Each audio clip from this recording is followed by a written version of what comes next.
हवाई अड्डा अगले निर्देश तक बंद। डीजीसीए ने कहा, मई डे कॉल के बाद टूटा विमान का संपर्क।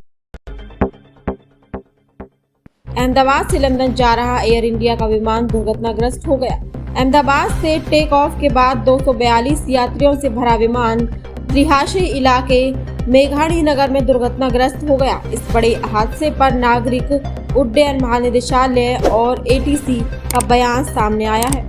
उन्होंने जानकारी देते हुए कहा कि विमान ने अहमदाबाद से रनवे 23 से दोपहर 1:39 पर उड़ान भरी।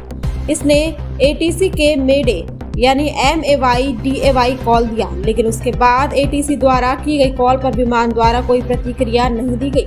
रेलवे 23 से उड़ान भरने के बाद विमान हाईवे अड्डे के बाहर जमीन पर क्रैश कर गया। दुर्घटना स्थल से काला धुआं निकलता देखा गया। डीजीसीए की टीम हादसे की जांच के लिए रवाना हो चुकी है। वहीं सरदार वल्लभ भाई पटेल अंतर्राष्ट्रीय हवाई अड्डा के प्रवक्ता ने बताया, एयर इंडिया विमान दुर्घटना के परिणाम स्वरूप अहमदाबाद हवाई अड्डे को फिलहाल बंद कर दिया गया है। अगली सूचना तक सभी उड़ान संचालन अस्थायी रूप से निलंबित कर दिए गए हैं। कि विमान अहमदाबाद से लंदन जा रहा था। एयर इंडिया के प्रवक्ता ने बताया, अहमदाबाद से लंदन के लिए उड़ान भरने वाली फ्लाइट A171 आज 12 जून 2025 को दुर्घटनाग्रस्त हो गई। डीजीसीए ने बताया, एयर इंडिया का बोइंग B787 ड्रीम लाइनर विमान अहमदाबाद से उड़ान भरने के तुरंत बाद ही दुर्घटनाग्रस्त हो गया। विमान में 242 लोग सवार थे। इसमें 2 पायलट और 10 कैबिन क्रू शामिल थे। विमान की कमान कैप्टन सुमित सबरवाल 8200 घंटों का अनुभव के पास थी और उसके साथ फर्स्ट ऑफिसर क्लाइव कुंदर 1100 घंटों का अनुभव थे। डीजीसीए ने कहा, विमान दोपहर 1:38 पर उड़ान भरने के 5 मिनट बाद ही रिहायशी इलाके में दुर्घटनाग्रस्त हो गया।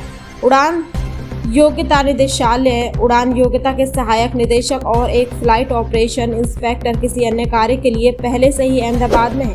वे विवरण प्राप्त कर रहे हैं। एयर इंडिया ने अहमदाबाद विमान दुर्घटना के बारे में अधिक जानकारी प्रदान करने के लिए एक समर्पित यात्री हॉटलाइन नंबर 180056914444 जारी किया। विमान में 169 भारतीय नागरिक, 53 ब्रिटिश नागरिक, 1 कनाडाई नागरिक और 7 पुर्तगाली नागरिक सवार थे।